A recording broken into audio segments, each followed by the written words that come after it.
Hello, and welcome back to another episode of Minority Reportz podcast and digital series. I am your host, Mona Sheikh. You guys, I am very excited to be here at 10 o'clock in the morning on a Friday. I've never done a live stream this early, but I'm very excited to be here. And thank you very much for tuning in. Hi, James. Always a loyal fan who's here come hell or high water. So I appreciate you being here. Very, very excited to have my very special guest today.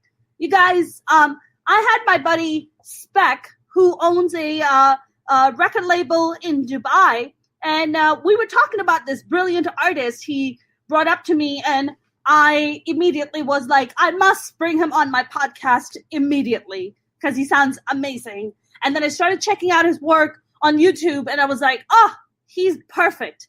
I have to talk to him. So this amazing Palestinian pop star has a brand new single that he just dropped today. You guys totally have to go check it out. I will include the link in the comment box. His video that premiered today is for a song called Mascara. Here's the very talented Bashar Murad. How are you? Good. How are you, Mona? I'm good, thank you. I've been saying mascara so many times that I had to, my brain went in like a pause immediately as I was trying to say it. But I am, congratulations. I'm very excited about your video. I've watched it 4 times already. Thank you. Thank you so much. It's crazy. I can't believe that it's out. No, you were saying before you and I started talking that going live, you said you had this concept in your head for about 3 years, you said. Yeah, I wrote on 3 years ago. And the idea for the video was with me very early on. Yeah. But this song was a journey for me because, I worked on it on my own. And it's before I met Spec, before I got signed, before anything happened. It was a song that I had, and I always had faith in it. And I just felt like it was special. Yeah. And I even produced it and was going to release it on my own. But then when Spec saw me perform it in Ramallah, when he came for the Palestine Music Expo, that was the song that basically got me the record deal with Pop Arabia. Amazing. And it was supposed to come out like much earlier this year, but then we had COVID and all these kinds of delays, but it's finally out, and it just feels crazy to me. I still haven't really processed it. Yeah, you're in a high. You're in a high right now. Bashar, I was reading I was stalking you on the internet, and I came across some information which really blew me away. Now, you were born and raised in East Jerusalem, correct? Yes. And that's where you reside right now. Yep.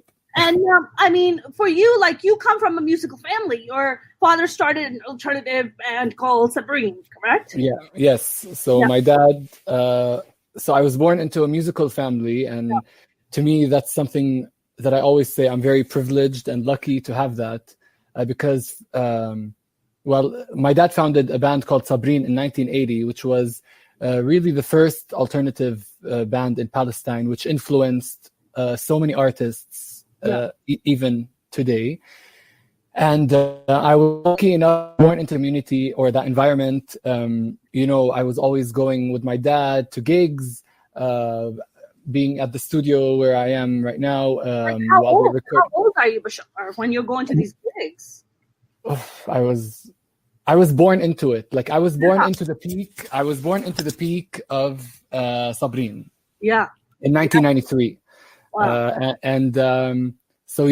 I just remember it, like, from age 1 to like 7, in 2000, that's when the band broke up. But so those 7 years, I definitely remember just being around music all the time and learning from an early age the importance of music and how I can use it as my own therapy, or like as a something to put all this pressure and stress that we're born into here, and just sure. Bashar, I wouldn't know what it's like to grow up in an occupied territory. my Palestinian brothers and sisters do. I really, and wouldn't, nor would ever try to fake know what kind of pain and suffering you guys go through. I wonder, like, that level of influence that it has on you and your artistry. Do you feel like, the power of your music and the power of your art and other artists who reside in the occupied territory? Do you feel like it will eventually cause some kind of a culture shift and perceptions where there could possibly be some kind of a peaceful two-state solution where art would be the influence factor for that? I mean, to me, that's my motto in life, and like my mission statement as an artist is that music and art are such an important tool for resistance, and especially today. I don't. For anyone who will see the video, I'm not. I don't advocate for violence. But I believe that you can, through music, you can make such a big change, because especially that's why I chose, and that's why I love to do pop music. Yeah, it's because it's popular music, and if you can reach the masses, but talk about important things and issues that are very important and happening all over the world, I think that's the future, and I think that's what's going to make the biggest change. Right. Absolutely. Yeah, I mean, when did you start singing? How old were you when you were like, you know what? I think I got this. I think I can do this. I don't. So I'm always singing as long as I can remember. Singing the songs of Sabreen, but I was also very into Western music and pop music. So I was I loved Britney Spears growing up, and and like Shakira, but also like the big over the top rock stars like Freddie Mercury and David Bowie. And you kind of remind me of Freddie Mercury, actually. It's the mustache, I think. So I was just always singing along and like dancing along to Britney Spears videos.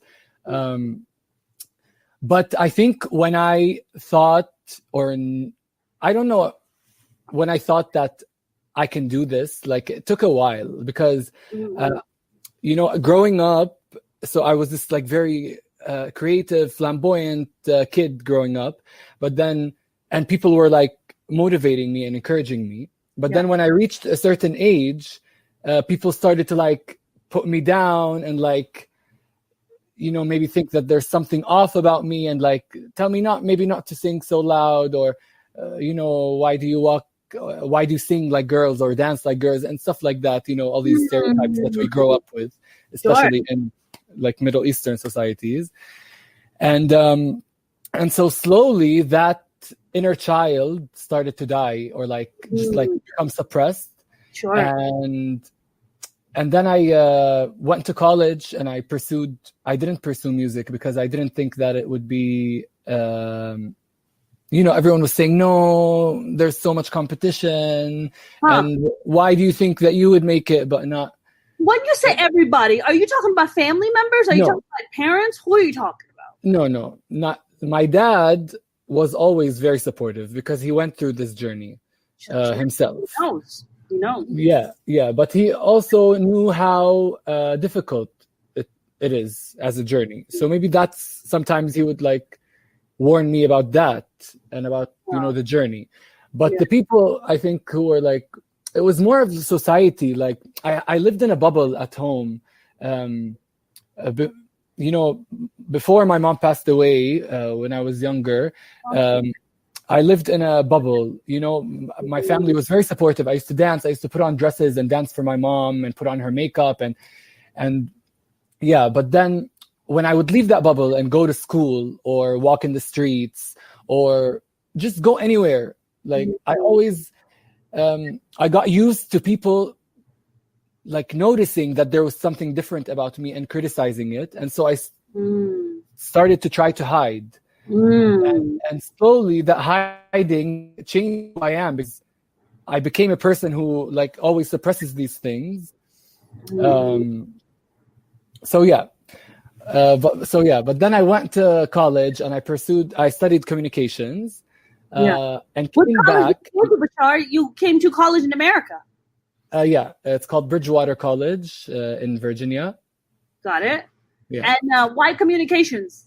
Um, Closest thing to music? yeah, I think it was the next best thing because I knew I could use it. I actually started doing music in Bridgewater College, but it was like all classical music, and it wasn't exactly what I was looking for. So that's why I decided to change to communications. Yeah. Which I think helped me so much in my work, in the way I create my videos, and in my lyrics, and it taught me how to to get to people and to Connect. Yeah. Connect, yeah. How amazing. Bashar, you said that your parents, both your dad was already supportive because he was in the business, but was your mom did she come from a musical background too, or what was her background? So my mom, she does sing, but she was working in international water law here in Palestine. She had a PhD at a very young age. She did so much before she passed away, yeah. And but she also did sing. How old was she when she passed away? She must have been so young. She passed away in 2009. She was 42. Woof. Yeah. It was a car accident. It was very surprising, and it was one of the things. Thank you. But it was definitely one of the things like that taught me how short life is, and that you should just like do what you feel like you want to do. That's right. Yeah, but yeah, so she did sing, and that's how her and my dad actually met. She was in a music group at her university, and he was the person in charge, and that's how they met, and they fell in love and got married, and yeah. Wait, did he marry his student? Well, yeah, but they're in college, so it's okay. Got it, in college, right? Because you're of age, so I guess that's and he wasn't that much older, but he was like her teacher. Got it. You already Bashar, you said something really key. You said that you were this young person that was flamboyant. You were wearing dresses. You were putting on makeup.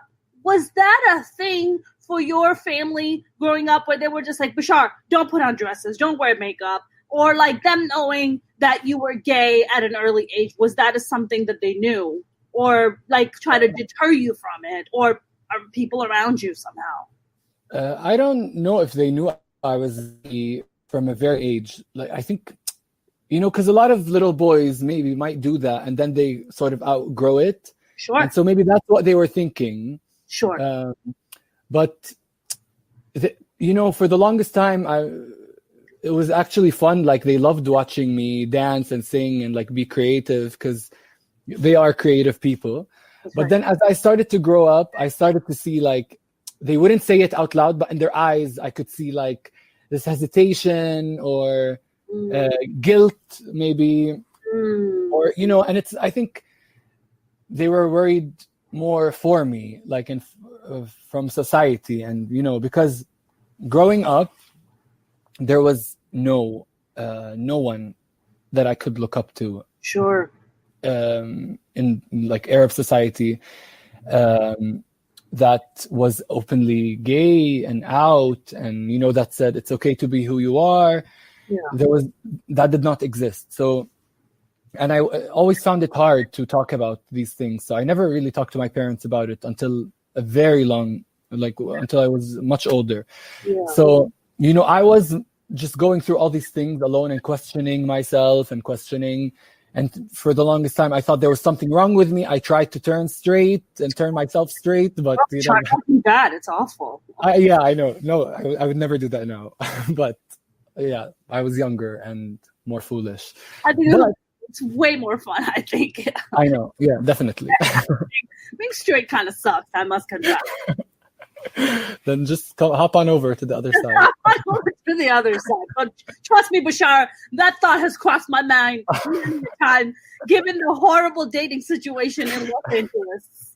How awful it is, and how awful dudes are here. But yeah, I mean, I mean, as a gay man in Palestine, where do you? Are there gay bars in Palestine? No. Gay clubs? There are like so there's like gay friendly places. Well, in the West Bank, it's in Arab society in general. This is a very taboo subject still. That's right. So in the West Bank, there are a few like gay friendly places, but they're not really public or like openly, gay. When you say gay friendly places, are these restaurants? Are these restaurants or like pubs or something like that? Okay. But yeah, so they're like people know, and they gather there, but it's not open and not publicly. Yeah, but then if you go to Haifa,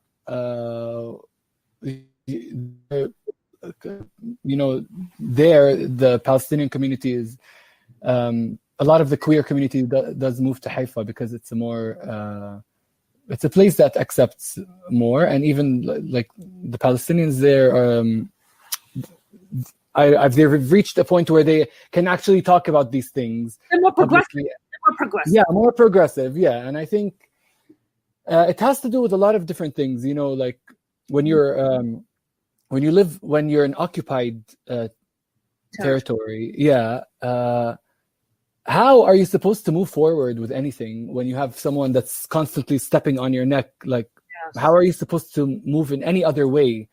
And so it's a very complex issue. And even before, when you said that, you don't know what it feels like to live under occupation, but, to me, every Palestinian has a different experience and a different situation. So like me, a Palestinian living in Jerusalem has a much different experience than a Palestinian living in Ramallah or Nablus or Gaza. And so each of them have their own different scenario and issues that they deal with. Right. Right. And, but you would confess, Bashar, that so I had Rula Jibril. You know who she is, right? Rula Jibril. Do you know who she is? No. Rula Jibril is a Palestinian journalist. She's a Palestinian Italian journalist. She's a huge advocate about for Palestinian rights. She's in America. She's pretty big here. At least for me, she is. I just love her to pieces. She was on Bill Maher. Bill Maher, I don't know if you know who he is. He was a very big comedian that got his own TV show on HBO. And she went on a show and they got into a big fight because Rula was calling him out for Islamophobia and saying that he's very Islamophobic. Bill Maher is Jewish culturally, but I think he's an atheist. But he's Jewish culturally. And Rula was getting mad at him. And, and Bill Maher asked her, said, can you be openly gay in Palestine? And she said, yes, you can. So for someone like yourself, right, who better would give me a better idea of that other than you? Is that true? Can you be openly gay in Palestine? You can be gay anywhere, I think. Gay, but I'm talking about openly. I know what you mean. I know what you mean. You can be openly gay in Pakistan, Bashar. In Pakistan, you can't do that. You can't be openly gay in Pakistan. It's not acceptable. Yeah, I think it depends. It depends. Like I said, each area has a different story. Like you said, in West Bank, they're a lot more open, you said, or Haifa? Well, Haifa, it's very progressive. It's the most progressive, I would say. But then, in the West Bank, there are so many different. Like Ramallah is, a lot of the artists. It's a very, it's a place where all the artists live and move and work and stuff like that. So there are places that you can go and, it depends what you even mean by, publicly gay, because like a lot of people think. Well, not publicly, openly gay to be like, hey, so and so is gay, and it's just like, oh, okay, it doesn't bother my life. I don't care. Have a nice day.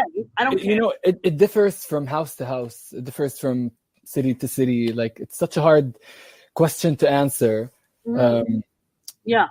Yeah, because like even when someone says that, oh, in Israel it's okay to be gay, that's not even completely true. Because if you go to like certain places where it's like the more religious Jews, there it's probably not okay. Right. In Tel Aviv, it's more secular. So yeah. Sure. So same thing, I think, in Palestine. But people love to make stereotypes and just say, oh, you can't be gay there. They would stone you. They would stone you. Like, you know, it's not completely accepted, and it's not something that's even talked about that much. But I think the question is, I don't think it's whether it's okay to be there, but it's to be gay there. But if there's something happening, or if there's a conversation that's starting, or if we are progressing at least, and I think that we are. I think, you know, a few years ago, no one was talking. There was just gay denial. Like, if you look on social media, it would be like,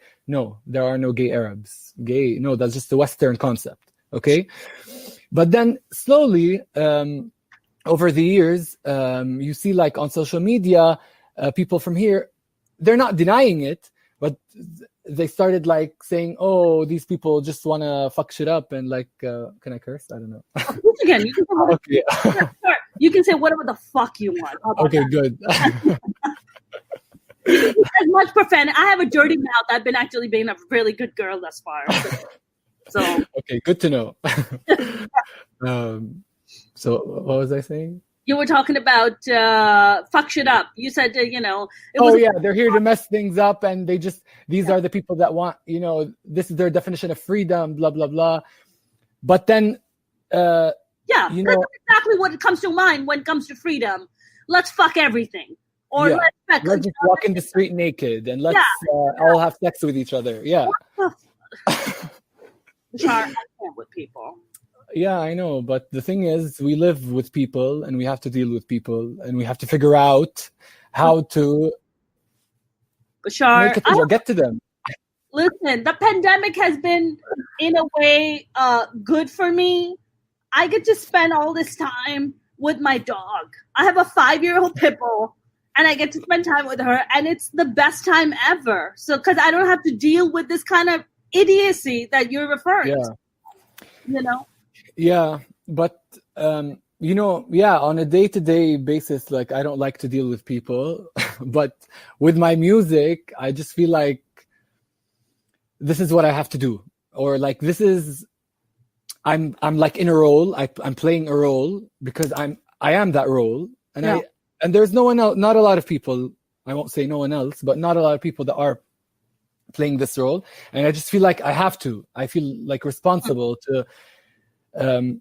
You know, because when these people that come out and like talk shit about gay people and queer people, but no one else comes to defend them, then that's a problem. But then when there is a visibility and there's someone who's coming and what's the word, like discrediting, being an ally, or, you know, being gay themselves, you know, and like this crediting like big, like, what's his name, Bill Maher, what's his name?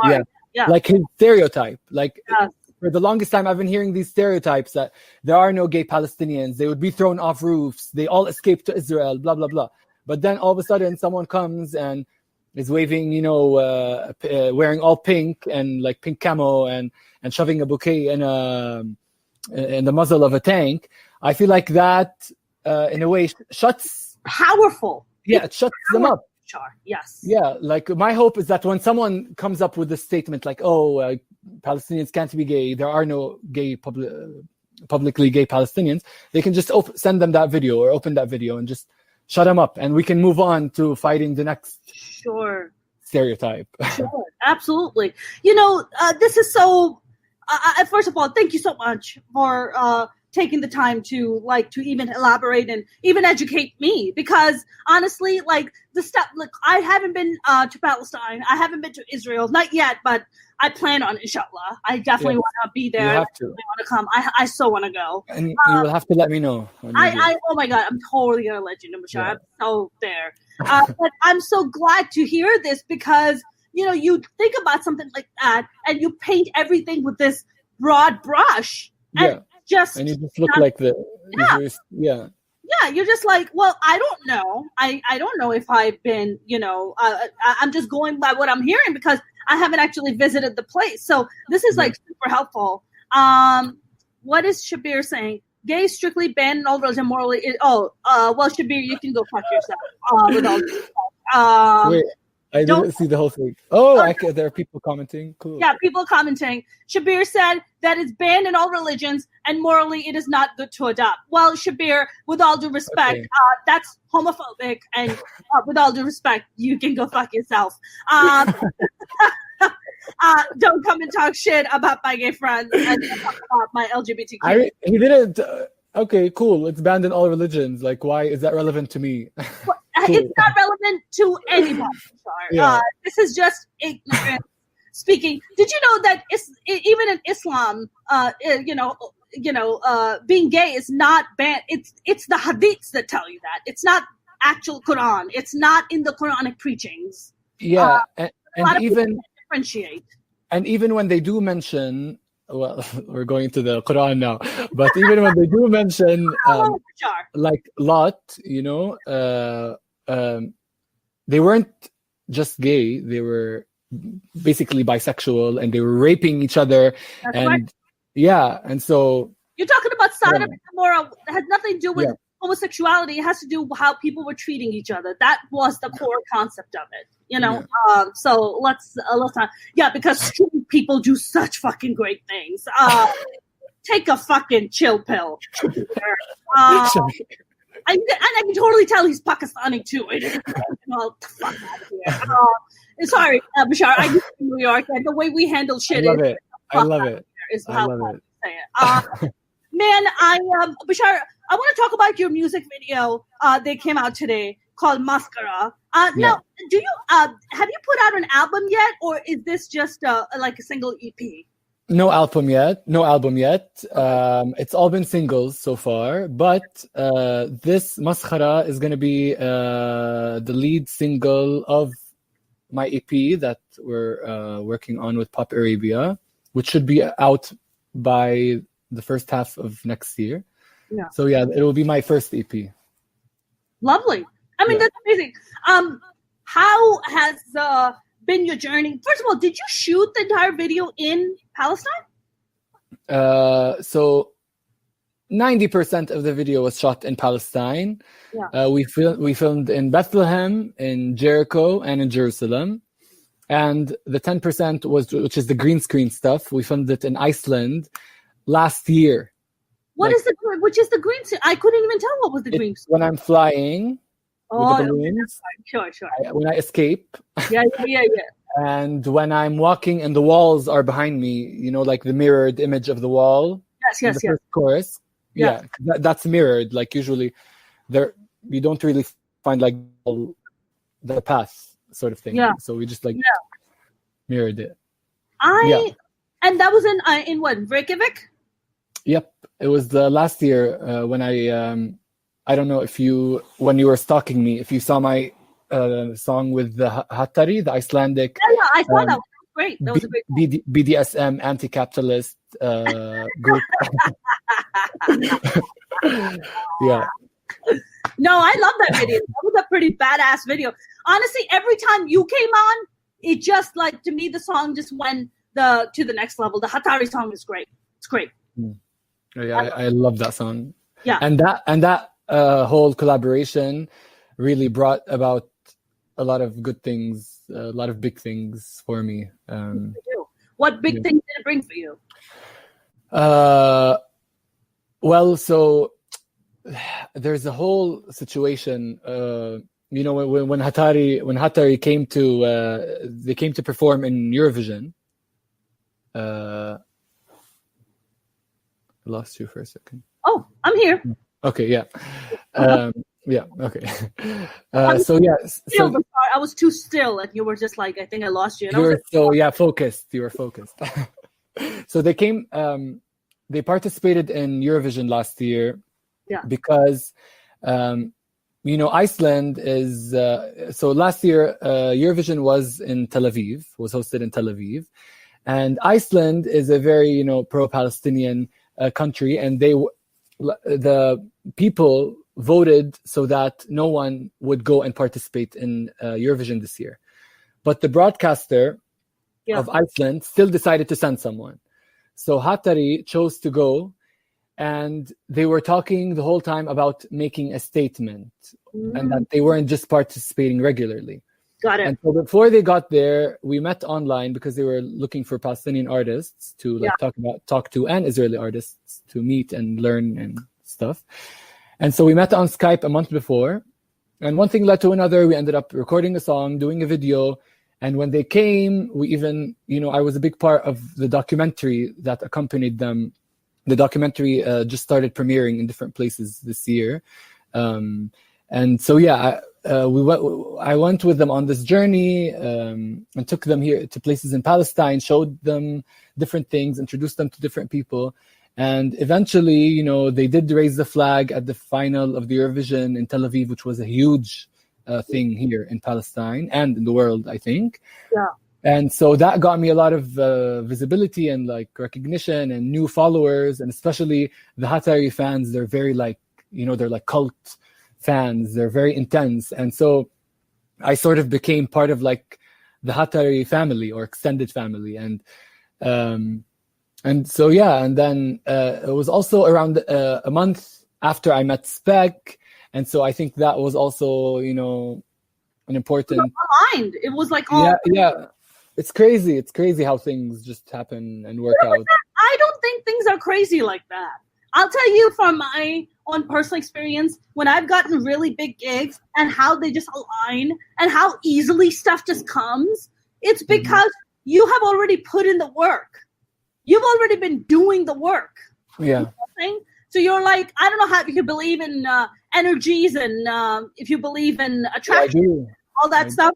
But we are all just energies, right? You're aligning your energy to attract similar energies. And to me, it's not shocking when stuff starts happening. You're just like, well, yeah, I've been working on it this entire time. I've been shifting my energy to align with what is it that I want. So I'm not shocked to hear that. When you went to Iceland and when you shot this there, I mean, you said that Iceland is very pro-Palestinian. Do you feel like if there were more nations, I know a lot of European nations are very pro-Palestinian. America still has to get on board with that. But that being America fucked up for the past 4 years. Or not America, let's say Trump. Trump did. I mean, Trump really fucked up. Like that shifting of, what he did in Jerusalem is just... Yeah. He did so much. And he's still fucking up. He's going to keep fucking up until he leaves. This motherfucker's leaving, Bashar, whether he fucking likes it or not. And there's prison waiting for him. I hope so. But, it's like also as bad as he was... Yeah. He's not fully to blame. Like the American administration has just been really Well, yeah, our foreign policies have been less than stellar. Less than stellar, especially when it comes to Muslim nations that don't have oil. If you're a Muslim nation that doesn't have oil to offer, America is really like, you can just get on the side there. We're not. We don't need you. Yeah, we don't really need you. You can get on the side there. So no, I totally get it. Now, Bashar, do you have siblings? Or are you the only musical child in the family, or do you have other musicians? I have a younger brother. He's 7 years younger than me. He graduated from high school 2 years ago, and now he's going to performance art school here in Jerusalem. Yeah. So he's still discovering himself and going on the difficult journey. And how is he with you? Is he supportive of you? Is he like, oh, I want to come and sing with you or perform with you? Like, what is his kind of ambition? He's very supportive. When I first started performing, he would be the one sitting backstage and triggering my music and even though he was younger, 7 years younger than me, but he was a big part of me accepting or loving myself because when he was younger, things were a little different, and I influenced him a lot. I think like I would watch Glee growing up, and then I would have him watch it, and so that show, you know, teaches you so much about like accepting the others, and you know that people are different and stuff like that. So when you have that, Speaking of, sure. Sorry, go ahead. Finish your point. I'm sorry. No, I'm just saying when you have that at a young age, like the younger that you learn these things, the better. Because like I learned that at a very older age, and so now I'm like, coming into the person that I am. You know what I mean? You know, it's funny you mentioned Glee. You know, the guy who played the principal in Glee. Yeah. The brown guy? Yeah. I forgot his name though. Iqbal. I forget what his character's name is, but he's going to be on my podcast next week. No way. Yeah. That's awesome. He's a That's crazy. Pakistani. He's a fellow Pakistani from Karachi, just like me. Awesome. Yeah. Wow. I met him on a set of this sketch we were shooting long time ago. We became friends. And then I was just like, hey, man, how come you've never been on my podcast? He's like, I don't know. I was like, let's get you on the podcast then. So it's funny you mentioned Glee. And I'm like, oh, yeah. That's so funny. I'm going to have Iqbal on my podcast next week. Nice. So that's so funny. You know, my brother is the one who told me about Glee. I have 4 older brothers, Bashar. My second oldest brother, straight married guy with a kid, is obsessed with Glee. He told me about it, and I was like, what is Glee? And he was like, oh, it's an awesome TV show. It's a musical. It's this thing and a dance. And I was like, oh. And then, of course, discovered Glee and fell in love with it. Bashar, what do you guys get pretty much all of, like, do you get all of Netflix that we get in America? Hulu, do you get all this stuff? What do you get? I mean, now we do. It's more recent, but you know, it's a different kind of, you know, like the shows that the shows that air in the US, you know, air much earlier there, so we get them a little bit later usually. Are they edited? Are they like? Do they like blur out the kissing scene or the sex scenes? Or I mean, if you're Netflix and stuff like that, no. But if you're like on like TV, like from the Middle East, some do. So it depends where they are. If they're from the Gulf, usually they do like take out some scenes. Well, no, I'm talking about Palestine. No, Palestine. I mean, you know, mostly either we watch on Netflix, which is not blurred or anything, or we just illegally stream stuff. Because we don't, you know, I don't know. Like that's what I did growing up. As long as I can remember, that's how I watched Glee and everything. Oh, when you say like illegally stream, like you guys have like dishes that you set up. That's what we do in Pakistan. Really? Yeah, and when we like align them a certain way, and then you catch the channel, and you're like, oh, I'm getting this shit for free. No. Here, I mean, like just these websites where you can search for your favorite show and watch it on demand for free. I see. How, Bashar, isn't it sad in a way that we live, you know, it's funny because when I'm in America, I'm just like, I take stuff for granted. Oh, I can just go on Netflix and I can just watch Hulu and, oh, let me Venmo this money to someone and let me do, you know, it's like stuff you just don't even think about because it's just part of our everyday life. And then whenever I travel, especially when I travel to Pakistan or to wherever, it is an instant reminder that we sit in a very privileged place in America, right?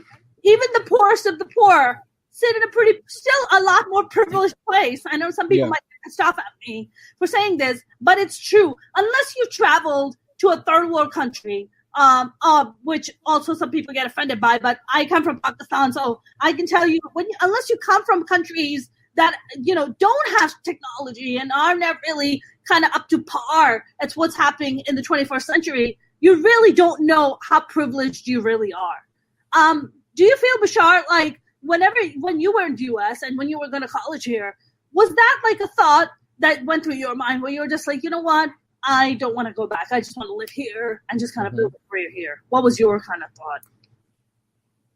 So definitely, yes, the privilege thing and how simple and how there's a system there is for everything, you know, in the US. It was something that I liked. It's easy. It just makes life easier to do. Yeah. Right? But what happened is that by the time I finished college, I missed home so much that I wanted to come back. Yeah. And I didn't even think about staying there.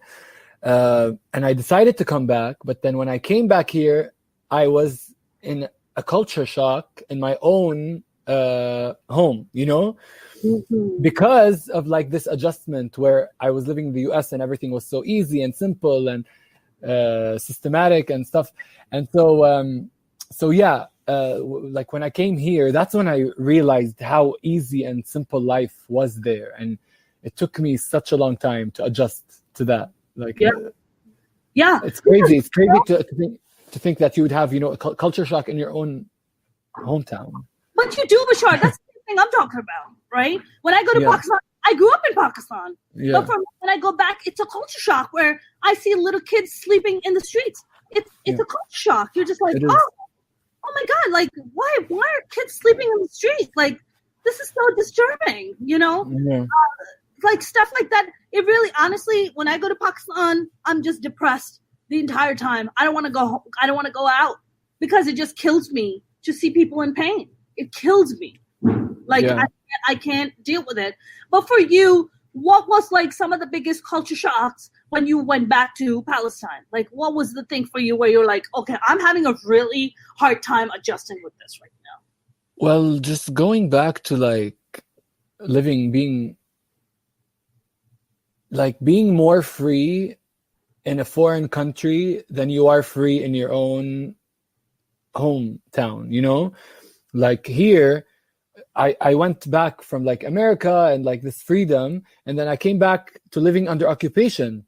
Yeah. And so that was a huge shock to me, because before college, I was in a bubble of like high school and parents picking me up and taking me and taking care of me. And I didn't have, a full understanding of what it means to live under occupation. But then when I came back after college, I started to understand how ridiculous it is and how crazy it is to be living this way, because for the longest time, it was just the norm. And it was just like, oh yeah, you have to cross a checkpoint if you want to go to Ramallah, or if you want to go to Bethlehem, or if you want to go to anywhere in the West Bank. It's normal to see soldiers walking around with big machine guns, or like army tanks or army jeeps driving down a suburban street. It was all normal. But then when I came back with fresh eyes from America and then saw it stopped being normal, Right, right. And that's a lot of things that people, sorry. Just one more thing. That people deal with here, it's that they accept it. And because they're so like engulfed in this way of life and they don't maybe travel a lot, they just learn to accept it and learn that there is nothing better and that this is the way life is, Yeah. Which is what is so sad. Yeah. Because Bashar, what else is the choice, right? What other option do you have? Of course. No, of course. Get angry, you try to fight, like what do you do? Right? No matter what you do, you're gonna get, you need to be in a place of privilege or a place of power to do something. I don't know, because here, like in Jerusalem, I can't go I can't go protest Israel, because if I do, I'll probably lose my ID. But lose your ID or possibly even get shot or get hurt. Well, yeah, that too. I was like, ID was the last. No. If I lose my ID, it means like they kick me out of here and just like say, okay, you don't like Israel so much, go to the West Bank, go, because me as here as a Jerusalemite, I'm not a citizen of Israel. I don't have an Israeli passport, and I'm not a citizen of Palestine either. I don't have a Palestinian passport. I have an Israeli travel document that on the first page says the holder of this travel document is not a citizen of Israel. And on it says my nationality, not Palestinian, Jordanian. What? Even though the first time I went to Jordan was last year. So like, it's ridiculous. It's a whole mess. Wait, I'm sorry. Sorry, I confused you. I'm sorry. Why do they have your nationality or your citizenship listed as Jordanian, but you're not Jordanian? So it's because before East Jerusalem used to belong to Jordan, and so when Israel annexed East Jerusalem in 1967, Jordan gave all East Jerusalemites like a temporary Jordanian passport, or a Jordanian passport, but you're not a citizen of Jordan. So that's why on our IDs, it doesn't say that we're Palestinian, because they don't even want to acknowledge that Palestinians exist. So it says Jordanian. So if you reside in Ramallah, or if you reside in West Bank, do you have a different situation? So this is my situation because I'm in Jerusalem and I have a blue ID. Those who live in Ramallah and the West Bank, Gaza, Ramallah, Bethlehem, they have a green ID. And that green ID means that you can travel within Palestine, within the West Bank, but you can't cross into Israel unless you have a permit from Israel, which is very difficult to acquire. Huh. So I have a lot of Palestinian. So yeah, it's a lot of information. Char, I'm gonna need some coffee right now. Take a sip. Wow. Yeah. So like I have a lot of friends. That is complex. Yeah, I have a lot of friends in Ramallah and Bethlehem who can't even come here. Like I have to go visit them. So you can visit them, but they can't visit you because they need the special permission. And special permission is really hard to get. Yeah, and because I'm in Jerusalem, which is it's Israel. It's annexed by Israel. So right. So yeah. How difficult is it for you to travel to other countries, like come to America or go to Europe? Like, how difficult is that? You don't actually have a passport, so you're traveling on just a document. Am I understanding this? It's a travel. It looks like a passport. Like you can get visas on it and stuff. Okay. Yeah. It's called laissez-passer, which in French means "let them pass" or something. Yeah. Why French? Where did the French come in? Okay, I don't know. That's a good question. I should find out actually. But it depends where you're from, of course. Like, and also it depends what you need to find an opportunity. Like you can't say, "Oh, I want to move to America and figure it out. I want to find out what happens." No, from here you have to secure. If you want to go study, you have to secure college acceptance or secure a job from here, which is extremely difficult. And it's quite difficult. But there are a lot of programs and organizations that do help Palestinians and help facilitate these things.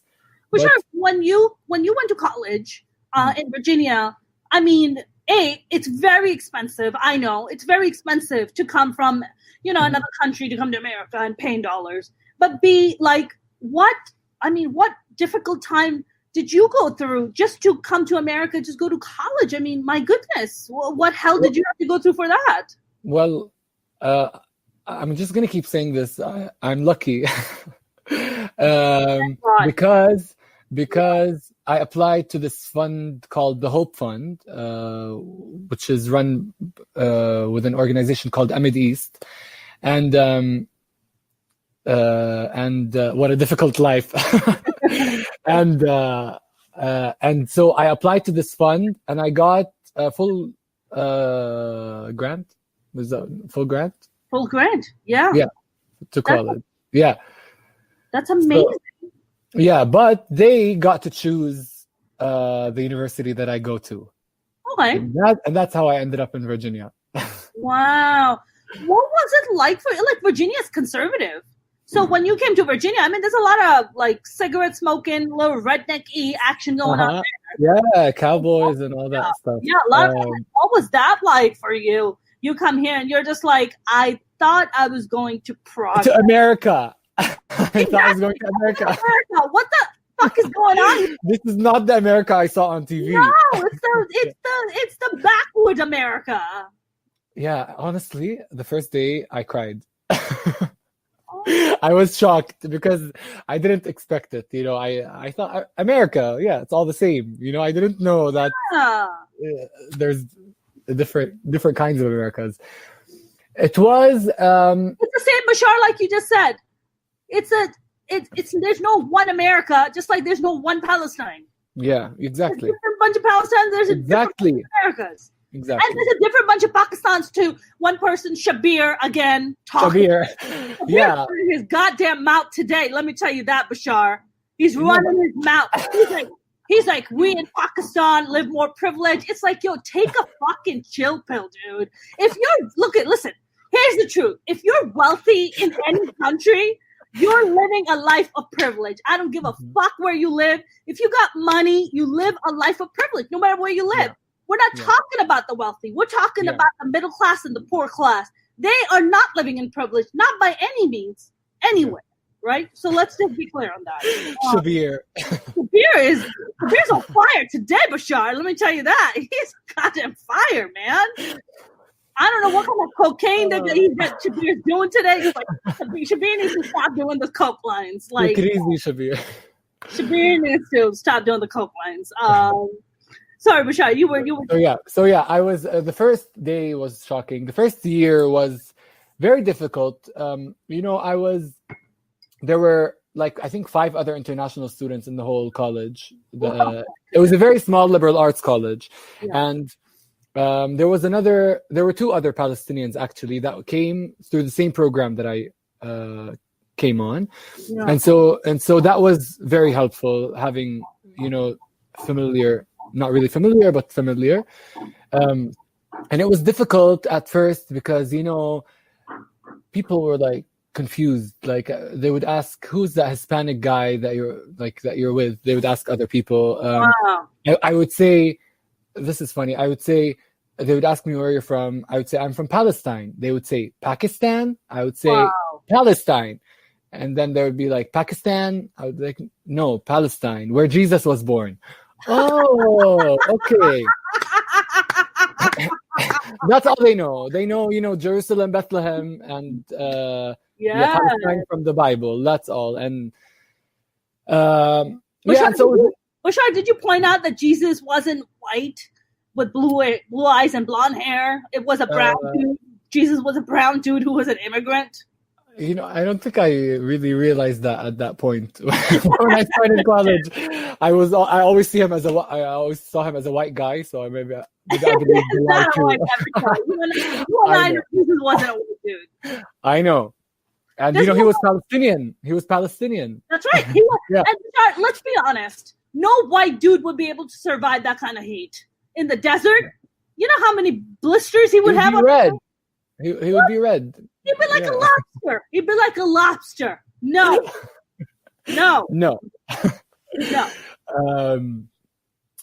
Yeah. So, but it was interesting because over the course of 4 years, I felt like I made a lot of connections and friendships and people who at first were confused and were very, very, we're not, having or listening to anything I would say. They became really good friends, and some of them even visited here. And so that was something that I learned, and that was very valuable. Is that I think that I credit this experience to how I approach my music now. It's that it takes time to get through to people, and people grow up. People have the people that I met in Virginia. A lot of them lived in Virginia their whole lives. They didn't even have passports, never traveled outside the United States. That's right. And so they were also in a bubble. And that's right. It's also weird of me to expect them to just understand all of a sudden. And so that's what gave me this strategy to get to people and to communicate. Yeah, absolutely. For sure. When you came and when you were going to college here, were you finally dating? Were you on some dating apps? Were you on Tinder or any of that? Was that a thing for you, or you were? I was on dating apps, but no. I thought, when when I left here, Palestine, because in Palestine, even before college, there was no Grinder, there was no, Grinder, right? Yes, I do. Yeah. Okay. I live So in there one was, of the gayest neighborhoods in America, okay. Bashar. I live in West Hollywood. Okay, I'm gonna come there then. I'm gonna visit Oh, you. you so have to come here. We are so going to so many bars. So yeah, before going to college, when I was there was no none of these dating websites, but no apps, and it was like very scary to go on them. So I thought I was going to America and I was gonna meet all these guys, and I'm gonna, I'm gonna meet the love of my life, and I'm gonna, I don't know what I thought. And then I got there, and I'm in Virginia, and like in Bridgewater, Virginia, which is like in the South even, and. Yeah, it was a college town. Like it was just college students that lived there, teachers and old people. And so retired people, And so no, there was no dating. Yeah. And then I came back here and came back to no dating again. Bashar, where do you meet people? Like, how do you date people? How do you even find a relationship in Palestine? And I think that applies to being gay or straight, I suppose. I mean, do you have like dating apps for gay and straight people? Like, or like places you can go and meet folks? Like, how does that work? Yeah, there are dating apps. No, there's like either you meet them like at pubs or bars or gatherings, or through friends. That's how a lot of people meet each other, through friends of friends, stuff like that. Yeah. Or there are apps, but like the gay apps, they're just, honestly, I don't like them, because here there are a lot of people who are, because it's a very taboo subject still. Yeah. There are a lot of people who are hiding. There are a lot of, like headless torsos. On the app, you don't see like their face. They're hiding their face, so they just like have a picture of like their chest or something, and it's like a very sketchy situation. So most of them are just like looking for immediate sex or something like that. Yeah, and it's just there. I think it's just for hookups. I don't think you can meet something. There's no shame in that either, Bashar. No shame in that. No shame at all. No shame at all. But not at all. But like that's. It's not for me right now. Right. No, I can totally understand that. And like, another thing about the dating apps is that you'll open it, and then you'll see all these people. Okay, they'll be from all over Palestine, from inside the West Bank, from occupied Palestine, Israel. So you can see them here, but doesn't mean that you can meet them. Because like if find someone who's in Ramallah and I'm here, they can't come meet me because they don't have, they can't. They don't have permit. They don't have an ID. Or like you'll see Israelis, like a lot of the time, like if I'm talking to like someone Israeli, I'm talking in English because I don't speak Hebrew. And then they're like, "Where are you from?" I'm like, "I'm from here." And then they start speaking Hebrew, and they're like, "So why not Hebrew?"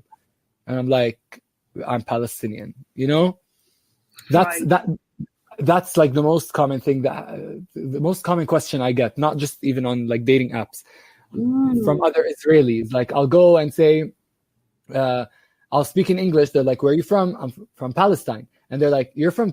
I'm sorry. I'll say I'm from here, and then they'll say, You're from Israel and you don't speak Hebrew?" And that's like their question. They think that, everyone here speaks Hebrew. They don't, like, doesn't cross their mind that there are Palestinians here. Like, there's, they just live in a bubble, and a question that really gets on.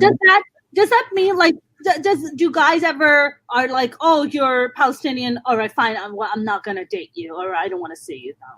Some of them are like, they're like fascinated. They're like, there are Palestinians like this. A forbidden fruit, baby. Yeah, forbidden fruit. And then they're shocked. Like, if I have an earring, like they'll tell me, "No, you're not Palestinian." Or even Palestinians would tell me that I'm not Palestinian because I have an earring. What It's does having an earring have to do with anything? I don't understand. I don't know. I don't know. People are stupid. It's like a stereotype. They think that only stupid, Bashar. they think that only Israelis put earrings or something. I don't know, or like it's a Western thing, you know? Like putting an earring on, so then you're not Palestinian anymore. It's like because like it's not part of our culture, you know? Because it's something new, actually, to see people just like comfortably and publicly walking around with earrings, you know, and a lot of people, unfortunately, because of all these separations that we have, everyone is living in their own bubble and they don't know anything about the other. And so there's so many stereotypes and so many misconceptions about each other, Palestinians, other Palestinians, Israelis about Palestinians, everything. It's a whole mess. Yeah, absolutely. Bashar, is your dad actively also still making music? Do you guys like get together and you're like, we're gonna put out some music together? Like, is that a thing that you guys do? Yeah, so now I'm at Sabrine's studio, which is so this is the studio where my dad basically opened after the success of the band, and he still does music. He composes music for plays, films, performances, dance troupes here in Palestine. And I've sung on a few songs for my dad, but we still haven't really. We're all like in our own bubble or in our own world. But after I write a song and I'm like in a good place, I feel like it's at a good place. The first person I go to is my dad. I'll go through with him like about the lyrics, if they all make sense, if they sound good, the music, and so he's always like he maskhara, like he heard it 3 years ago and helped me a lot with it. That's amazing. Bashar, do you have an album that you're like putting together now, or what's going on? So it's an EP. It's going to be called Maskhara, and it's going to have 4 tracks, and it should come out by June of 2021. Beautiful. And I'm really excited. What's crazy is that the whole album or the whole EP was produced on Zoom. It was all produced online. Wow. Not just because of COVID, but also because the producer is based in LA. His name is Gannon, and I met him through Spec. And we've just been working on Zoom the whole album. Just like he shares his screen and opens up a studio session, and we work on it. That's incredible. And I think it's something that I'll always remember, leading, because it led into the pandemic, and all of a sudden everyone else was, just went online. Bashar, I'm in the creative world, you're in the creative world, but I'm always fascinated by songwriters and singers because I just don't have that skill set, right? I wasn't born with that. So I often wonder, like, what is your kind of process of writing a song? What's like your process where you're like, I have to take a walk and get inspired, or is it something that's like always that you already have 50 ideas that are always revolving around your head, and then whatever you're passionate about, you sit down and you write about that? What's like your process, creative process? I do have a lot of ideas that I write down that are like bits and pieces here and there. But usually the songs that I end up releasing or end up becoming my favorites are ones that just come on the spot. Like Maskhara, I wrote Maskhara and then like 3 other songs that I released like 2 years ago, because I wrote them all at the same time. I wrote them all in the same week. Like they just came all of a sudden. I don't know how. And it's usually something that I've been dealing with for a long time, for years maybe, that I haven't been able to put into words. And then one day, the words just come out. Like Maskhara, definitely, because, Maskhara was inspired from like this feeling that everyone is looking for an escape, any kind of escape. Maybe it's through music, through art, through traveling, through reading, through smoking, through drugs, through alcohol, through partying. And I was seeing that to be very relevant here in Palestine because everyone wants to escape because we are trapped, whether we like it or not. And a lot of people end up escaping, through something that's in their head, not physically escaping. And so this goes back to the power of art and like how it, and music and how it's like a form of escapism. But also on, the other side, I saw a lot of people just like partying and drinking and doing drugs, and people from all different age groups. Yeah. And so all of a sudden the lyrics came, and that's amazing. It's so hard for me to describe my process because I'm trying to understand it. No, I totally get it. Yeah. I think for me, it's just like, to me, like writing jokes or writing, because I'm a storytelling comic, for me, it's like a puzzle. So I have these ideas that come to my head, and then my brain starts solving these puzzles. Putting them together. Yeah, it starts piecing them together. And then one day my brain goes, I'm ready. Write it down. Mm-hmm. I'm ready. Yeah. Ready? I could be anywhere, and if stuff just starts coming, I'm like, hang on. It's slow down. Hang on a second. But I think that's the kind of process you're describing. Am I understanding this correctly? Yeah. It's so weird. Like for the longest time, I'll feel uninspired. I'll try to write. I'll try to do like exercises, and things will come up, but it's not the same as when, that idea that just comes on the spot. And sometimes it's not complete, and it is like a puzzle, but it just fits together very seamlessly, Yes. It aligns. It's like an alignment. Yeah. It's like the energy thing. Yeah. That's right. Salim Alam has a question. He says, "How did you come out to your dad? Was he understanding?" I never came out to my dad. Because I didn't feel like we needed that conversation. Because I didn't ever really come out. Like I just came out to a few friends, but mostly my coming out has been through my music and through articles that have been written about me. Interesting. So, because I slowly started to introduce this queer aspect into my songs. First, I was just doing like covers and singing about Palestine, but not even showing myself at all. Yeah. But then I did a video called "Kul Am Bajawaz," which is everyone's getting married, which means everyone's getting married, and it's social commentary about the pressure that we get from our families and societies to get married. Mm-hmm. And in the video, I decided to wear like different outfits, and so I was the groom, I was the priest, I was the waiter, the band singer, and finally the bride. And so that was the first time that I did something that hinted that I was gay. Yeah. And with each video, I started, sort of like coming out, let's say, but without really verbally saying it. Sure. And my dad just watched it, and he was like, "Cool," and that's it. The only thing that my dad has ever told me about is just like be aware that because it is a taboo subject, especially like if you look at, I don't know, like the what am I trying to say? Like, for example, the police of last year came in and shut down an event that was for queer people in Nablus, run by an organization called Al-Qaws, which means rainbow, which is the first Palestinian queer organization.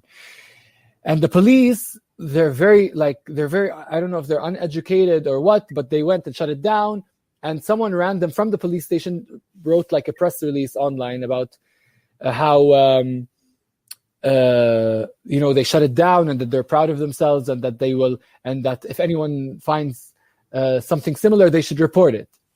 And so it feels like the younger generation is moving forward and progressing, but then you have the older and the like people in authority and the people in high in power, they're like shut everything down. Like they're stuck in the back or something, stuck in the past, Right. And so that's why that's the only time that my dad ever like told me, just be careful. You don't have to affiliate yourself with like certain things or certain titles or labels, because it could ruin opportunities for you. Sure. And I do think about that all the time. And I've heard, some people say, like, recommend that others don't work with me because of my sensitive status or situation. And but I've seen much more success and fulfillment by being myself and just not giving a fuck. Good for you, Bashar. Thank you. That is a very empowering statement, a powerful statement for you. I mean, that's really wonderful. Bashar, do you feel like I know you said what your art is driven by. So like, every artist, it has like this kind of core of what they believe and what their voice is, the voice. In comedy, we say, oh, what's your voice? And what you mean by is like, what's at your core? What are the things, what's a topic that you're so passionate about, you want to talk about on stage all the time, like, and that's the thing you drill in. So for you, I know that you said your mission statement is about, making a statement about being Palestinian and talking about the kind of oppression the Palestinians live under. Do you feel like, is that the core of your voice, or do you feel like it expands into also LGBTQ rights? Yeah, I think that's one of it. I mean, at the end of the day, I just want to share my voice and as a human before anything, before any label. But unfortunately, we grow up and we are born into these labels. So I'm Palestinian, I'm gay. These are my labels. And so to me, they're very important. And my mission, most importantly, beyond Palestine, beyond the queer aspect, which is very, very important to me, what I want is to create a space where a community, where people who are like-minded and who believe the same things and haven't maybe found others who do, or haven't found a place where they feel safe or where they feel like they can be themselves regardless of all these labels. Yes. That's what I want. I want people to come to my show and feel liberated, and if I come on stage and address, maybe that will liberate them in some way. Maybe they don't have to come up on stage and address, but maybe that'll help them just be free, a little more free or something. Yeah. So that's the most important thing to me. Do you feel like are you very well received, among Palestinians, and I would say even among Israelis, but among your own people, like among Palestinians, are people very receptive of you and your music and what you talk about? Is that how are you received? Like, what are or having like those kind of queer aspects in your music video? How is that all received? I've seen overwhelming support that I never expected. And now, I'm looking at my phone, it's blowing up. I can't wait to go through it.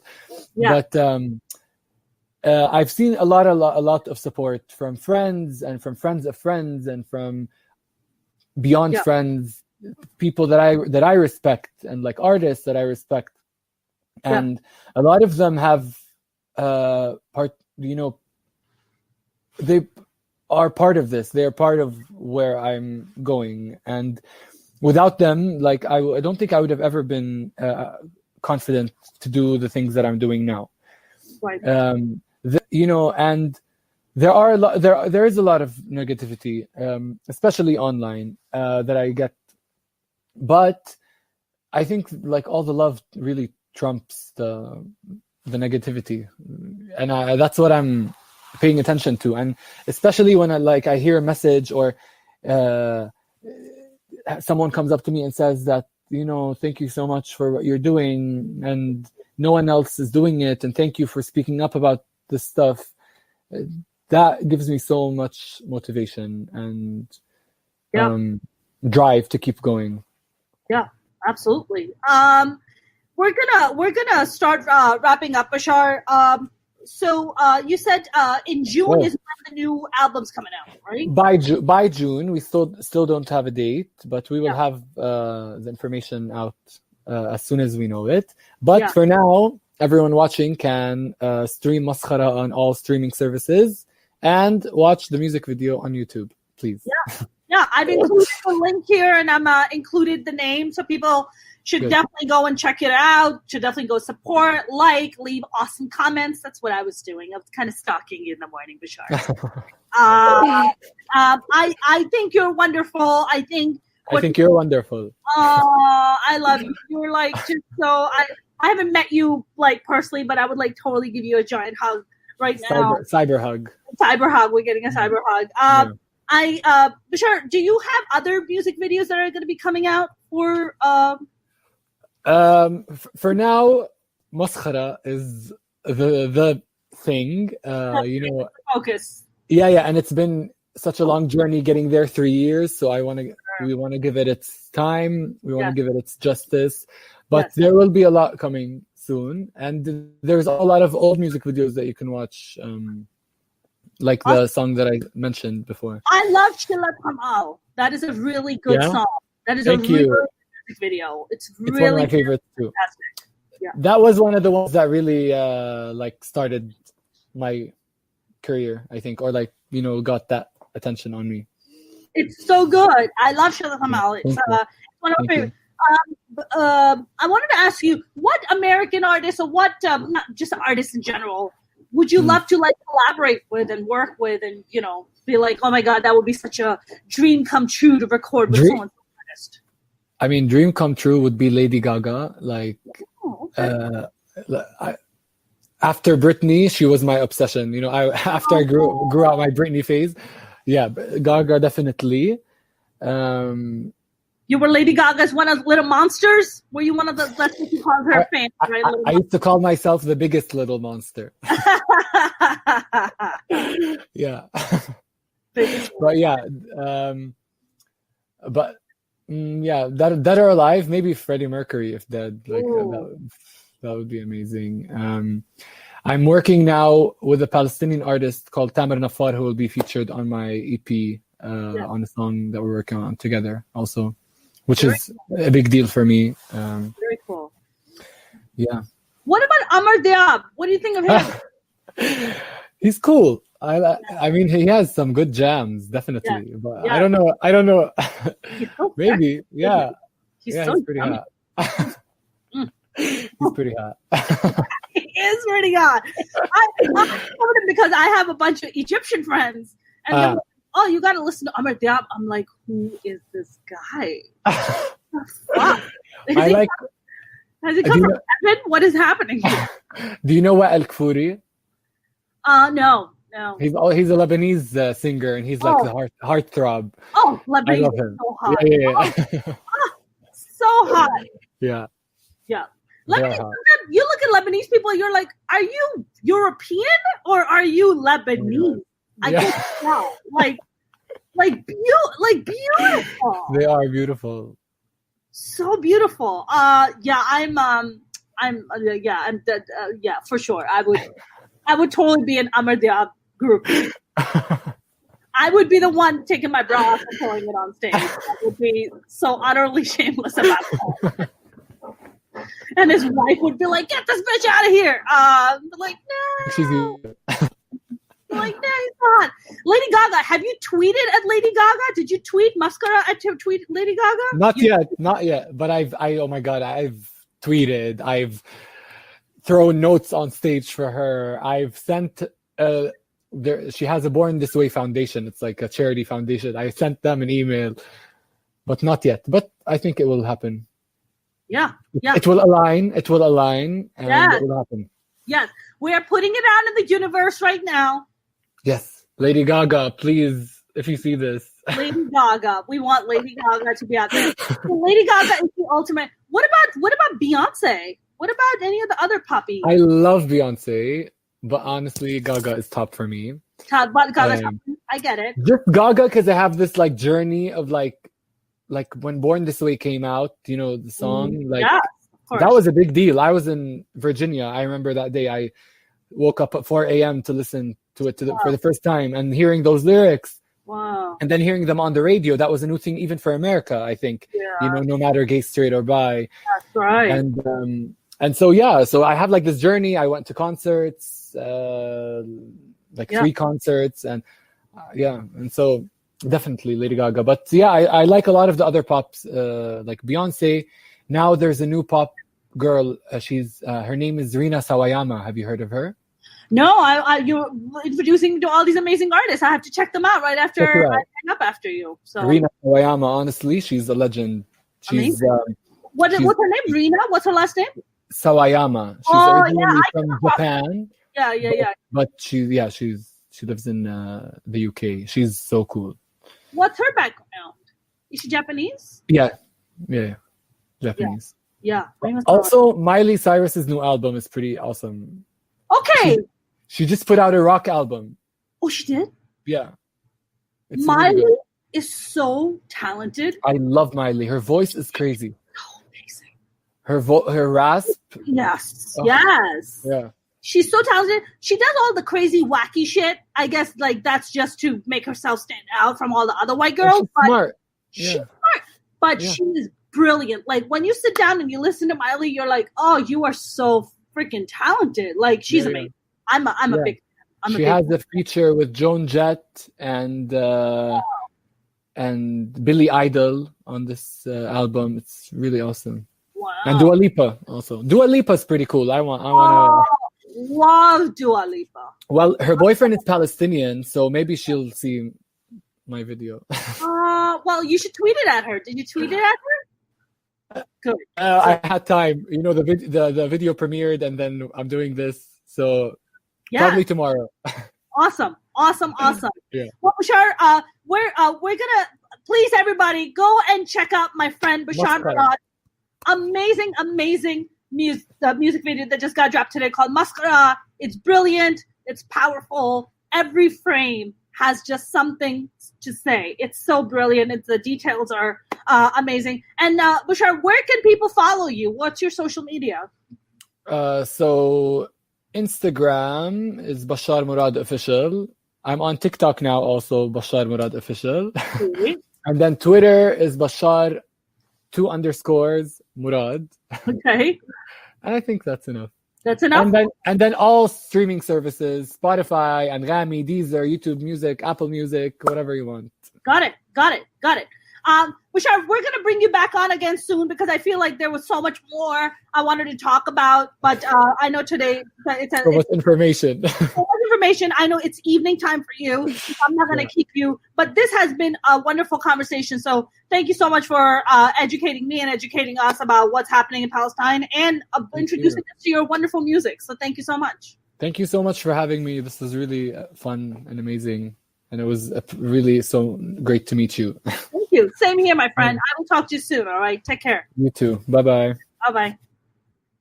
That was the lovely and amazing Bashar Murad. Again, please do go check out my friend Bashar Murad's amazing music video out today called Mascara. It's on YouTube. You can actually listen to it, just like you said, on Deezer, Spotify, Apple Music, and all the other places. Not to mention, Bashar has done all these amazing cover songs for all these brilliant songs. So you guys got to go check it out.